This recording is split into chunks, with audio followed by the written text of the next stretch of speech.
My guest today is William Binney, a whistleblower, former National Security Agency official.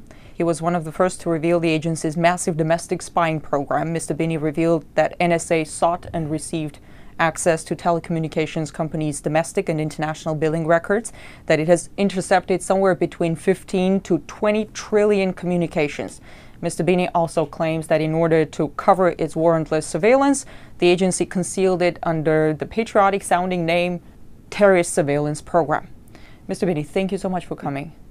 In light of the Petraeus/Allen scandal, while the public is so focused on the details of their family drama, one may argue that the real scandal in this whole story is the power, the reach of the surveillance state.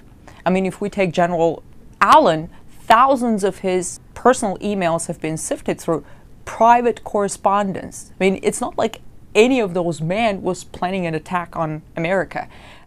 Does this scandal prove the notion that there is no such thing as privacy in a surveillance state? Well, yes, that's what I've been basically saying for quite some time, is that the FBI has access to the data collected, which is basically the emails of virtually everybody in the country, and the FBI has access to it. All the congressional members are on this surveillance too. It's not, no one's excluded. They're all included. So yes, this can happen to anyone if they become a target for whatever reason. If they are targeted by the government can go in, or the FBI or other agencies of the government can go into that database, pull all that data they've collected on them over the years and reanalyze it all. So retroactively analyze everything they've done over the last 10 years at least. And it's not just about those who could be planning, who could be a threat to national security, but also those who could be just... It's everybody.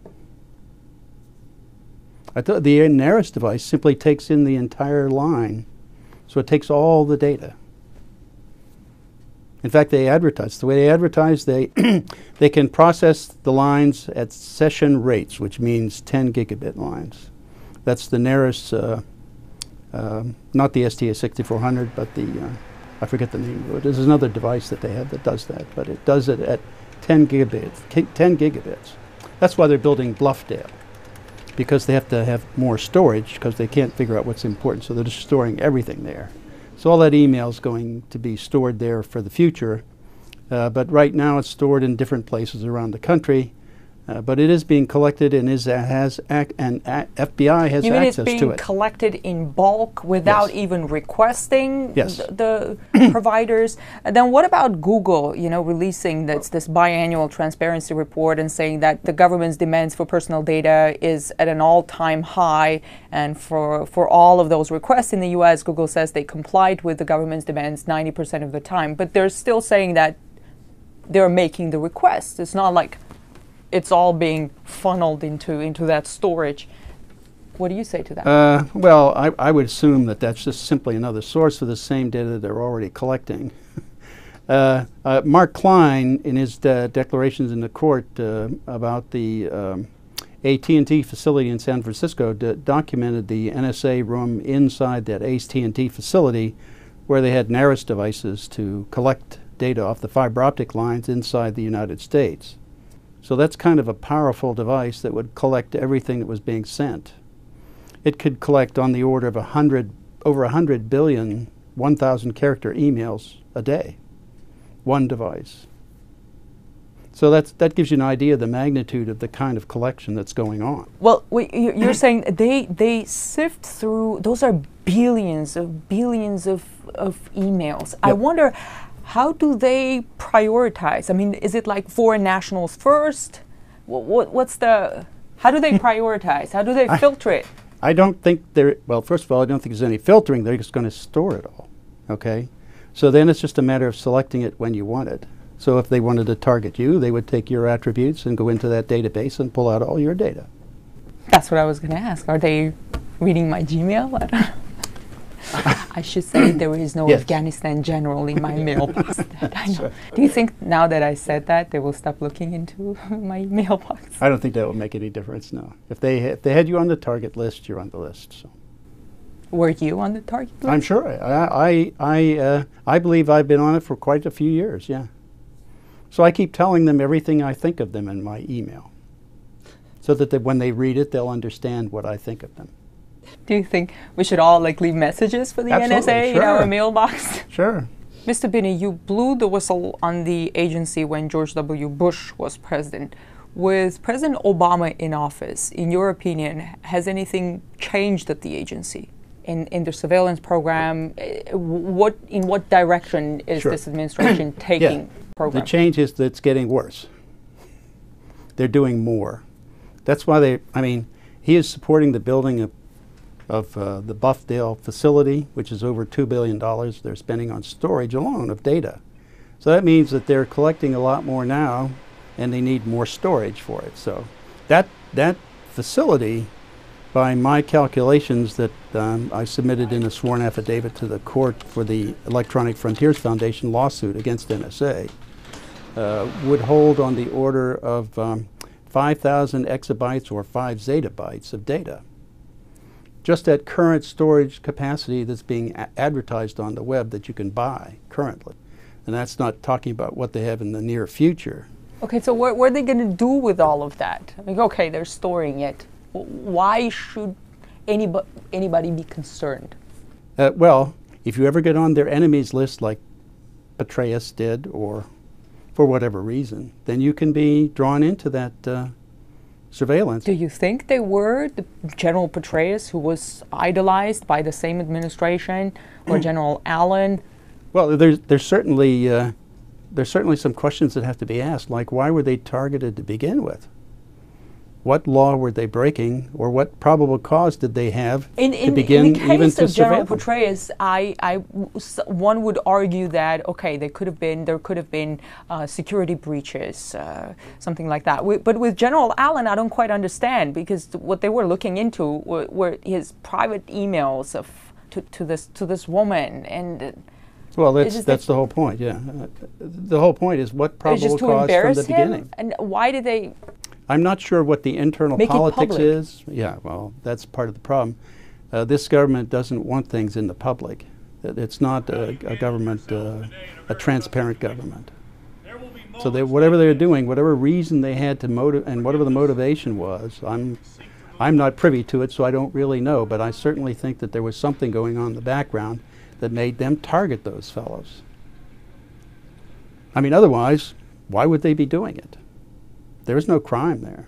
It seems that the public is divided between those who think that the government surveillance program violates their civil liberties and those who say, I have nothing to hide, so why should I care? What do you say to those who think that shouldn't concern them?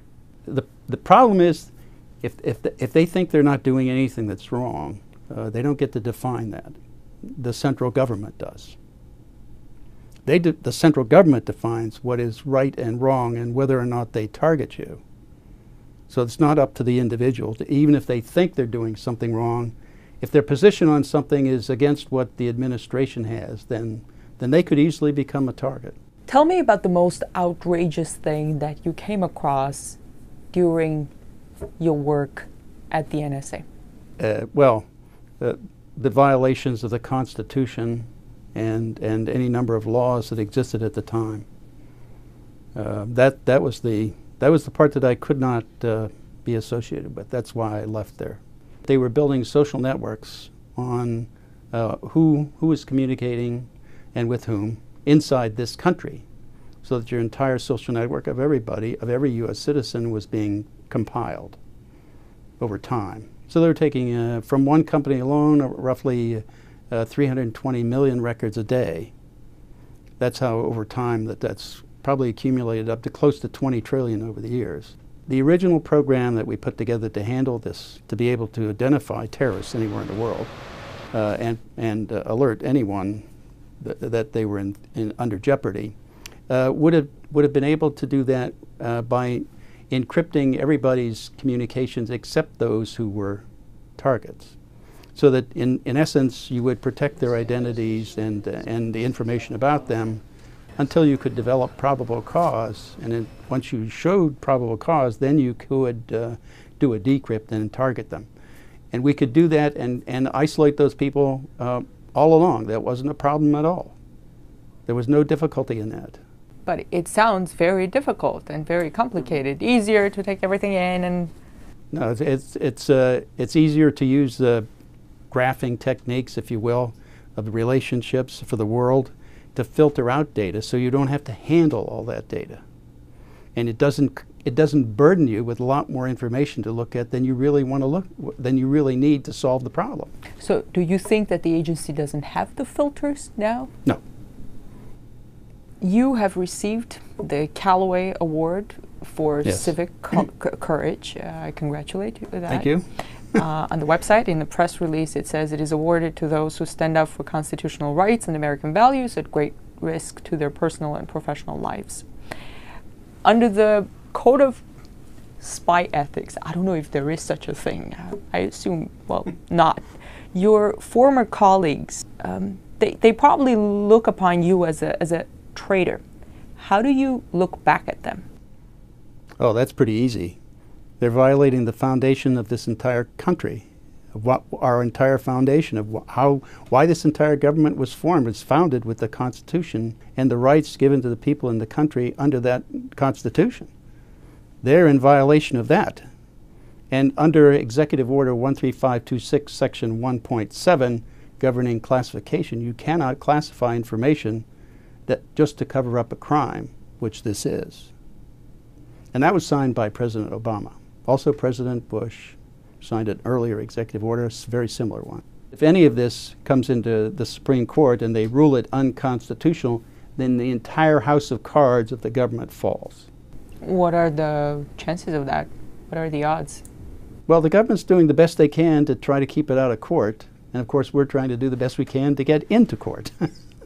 So we just thought it deserves a ruling from the Supreme Court, ultimately. The court is supposed to protect the Constitution. All these people in government take an oath to defend the Constitution, and they're not living up to their oath of office. Thank you. Thank you for the interview, sir.